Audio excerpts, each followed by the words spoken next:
Assalamualaikum warahmatullahi wabarakatuh. Saudara-saudari, alhamdulillah kita bertemu kembali. Kita kali ini akan mendiskusikan tentang sistem berpikir teknologi pendidikan. Jadi teknologi pendidikan itu adalah bisa dibasiskan pada bagaimana sistem berpikir teknologi, kan begitu. Mengapa kok penting mempelajari sistem berpikir teknologi? Ya, karena teknologi, produk-produk teknologi itu berkembang sangat pesat. Nah, kalau kita hanya mempelajari produknya, maka kemungkinan kita akan bisa tertinggal. 2 tahun, 3 tahun, atau 5 tahun, 10 tahun yang akan datang, teknologi sudah sangat berkembang. Oleh karenanya kita mencoba mempelajari bagaimana sistem berpikirnya, sehingga kita bisa mengikuti dengan baik bagaimana perkembangan teknologi ini. Dan bagi yang memang betul-betul nanti mempunyai kesempatan dan berbakat, bisa mengembangkan produk teknologi pendidikan mengikuti zaman, tidak hanya terkungkung di produk teknologi saat ini. Oke, kita mulai dengan membaca basmalah. Bismillahirrahmanirrahim. Mudah-mudahan Allah menganugerahkan manfaat pada kita agar kita bisa memahami dan mengamalkan ilmu ini. Ini ada sebuah gambar, yang mana gambar ini ada, saya singkat DP5. DP5 itu adalah desain, itu D, P-nya itu adalah pengembangan, yang kedua, yang ketiga pemanfaatan, yang keempat pengelolaan, yang kelima penilaian, yang keenam penelitian, sehingga D-nya 1, P-nya 5. Itu adalah yang saya sebut sebagaimana sistem berpikir teknologi pendidikan agar tidak ketinggalan zaman. Oke, jadi desain itu adalah bagaimana kita mendesain.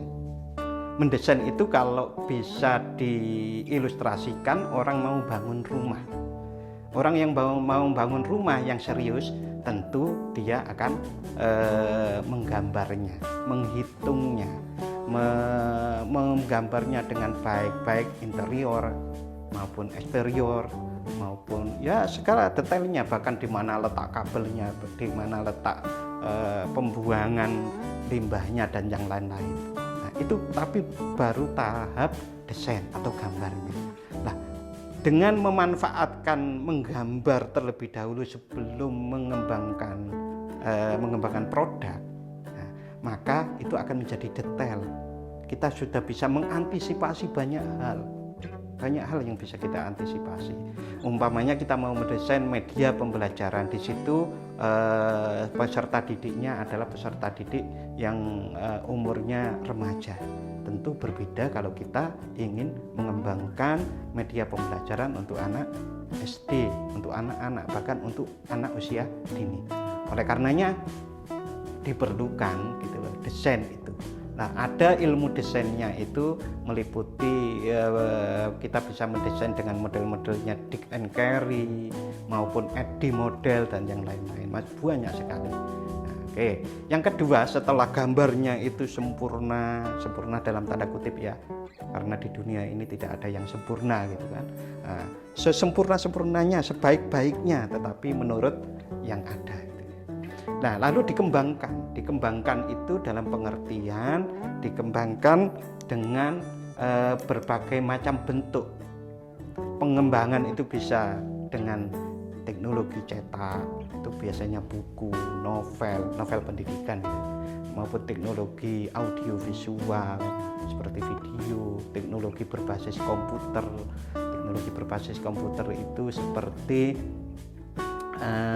kalau seperti SPSS gitu. SPSS itu kan analisis data berbasis komputer. Lalu atau pengembangannya bisa juga dengan teknologi terpadu. Teknologi terpadu sekarang banyak yang dilakukan. Karena teknologi terpadu itu teknologi komputer yang dihubungkan dengan jaringan, yang kemudian bisa berkembang menjadi aplikasi-aplikasi berbasis web dan banyak lagi. Perkembangannya sangat luar biasa. Oleh karenanya kalau kita mencoba dengan mengikutinya dengan sistem berpikir teknologis itu, insya Allah kita tidak akan ketinggalan. Yang kedua itu setelah pengembangan, P yang kedua adalah pemanfaatan. Oke, kalau kita kembali pada ilustrasi bagaimana orang membangun rumah tadi, gambar dibangun. Kalau bangunan itu sederhana, cuma kamar dan ruang tamu, mungkin nggak perlu aturan. Tetapi kalau rumit rumah itu, apalagi hotel yang dibangun, maka bagaimana seseorang itu harus umpamanya ada masuknya harus melalui pintu mana, keluarnya harus pintu mana, lalu kemudian kalau terjadi kebakaran bagaimana, perawatan kelistrikannya bagaimana. Nah, itu namanya di sistem berpikirnya adalah pemanfaatan. Mengandaikan ilustrasi yang lain itu sepeda motor. Kalau kita beli sepeda motor atau mobil, kita diberi manual penggunaan. Manual penggunaan berisi macam-macam. Nah, sama pemanfaatan itu adalah juga bagaimana cara memanfaatkan produk-produk teknologi pendidikan yang kita bikin, yang kita buat, yang kita kembangkan. Nah, DP berikutnya, P setelah pengembangan lalu pemanfaatan itu adalah pengelolaan.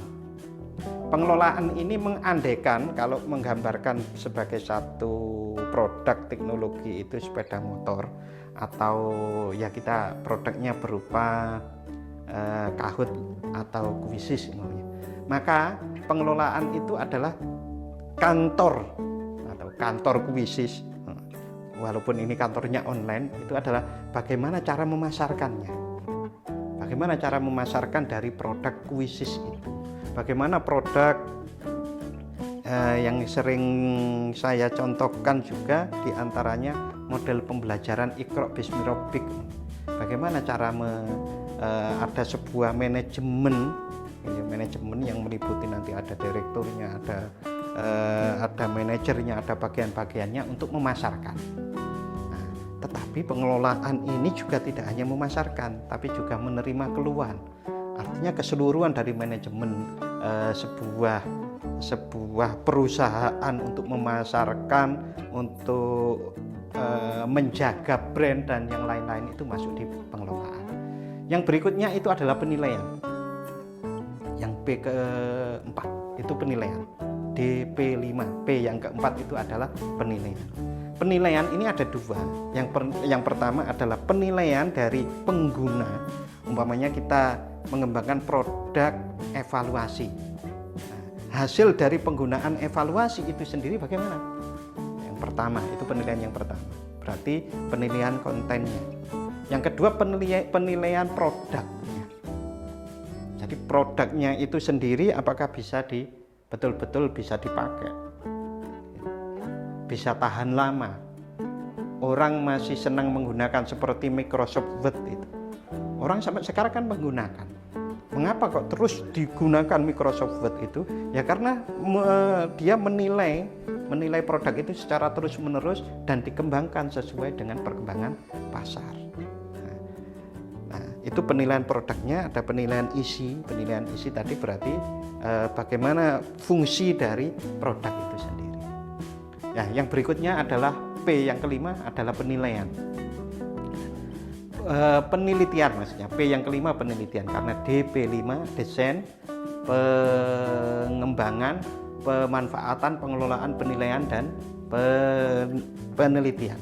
Nah, penelitian ini diperlukan untuk mengembangkan secara makro dari produk teknologi pendidikan yang kita buat.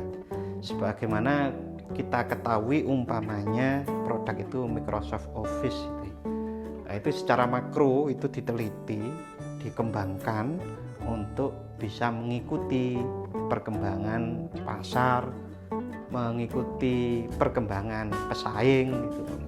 Nah, itu penelitian-penelitian diperlukan untuk perkembangan yang lebih baik lagi. Oke, saudara-saudari, jadi sistem berpikir teknologi pendidikan itu tidak kaku.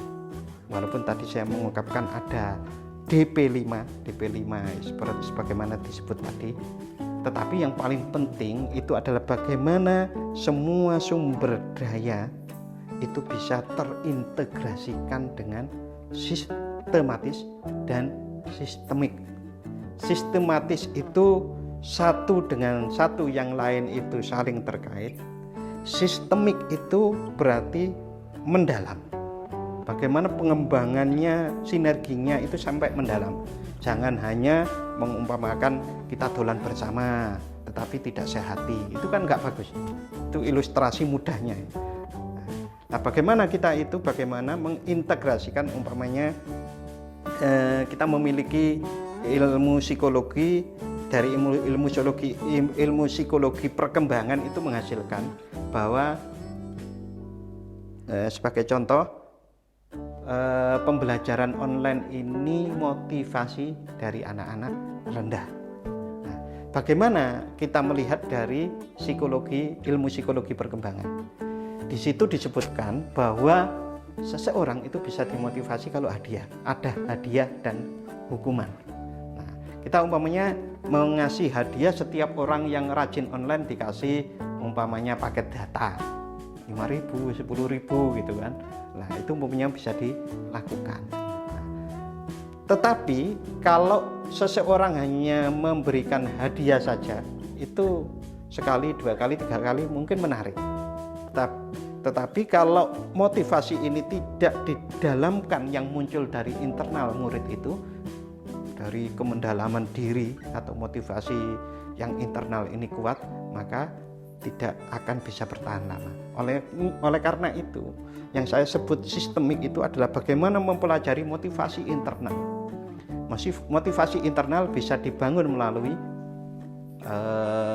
pemahaman terhadap kemanfaatan sebuah mata pelajaran untuk masa depannya. Nah, saat itu dilakukan semuanya, maka kita membuat produk media pembelajaran juga memperhatikan sampai pada membangun motivasi internal murid, sehingga pembelajarannya bisa tetap berjalan dan bertahan dengan baik. Karena keluhan banyak orang di masa pandemi yang mengakibatkan banyak pembelajaran online ini adalah pada akhirnya kita melakukan pembelajaran online, tetapi banyak motivasi yang masih kurang dikembangkan. Oke, itu sistem berpikir teknologi pendidikan. Itu adalah sistem berpikir yang sistematis dan sistemik untuk menyelesaikan maupun menyelesaikan permasalahan pembelajaran, meminimalisir permasalahan pembelajaran, maupun juga memudahkan dan menyenangkan untuk orang belajar. Nah, contoh yang lain yang sekarang sering kita gunakan adalah bagaimana belajar dengan bermain game. Banyak produser game itu yang membuat hanya untuk hiburan. Bagaimana kita membuat game yang game itu adalah untuk pendidikan, tapi orang kecanduan untuk belajar itu bagaimana caranya? Nah, kita bisa kembangkan itu. Ya perlu perjuangan dan belajar yang lebih giat lagi. Oke, terima kasih. Mudah-mudahan untuk sistem berpikir teknologi ini bisa dipahami dengan baik dan mudah-mudahan bermanfaat. Terima kasih. Wassalamualaikum warahmatullahi wabarakatuh.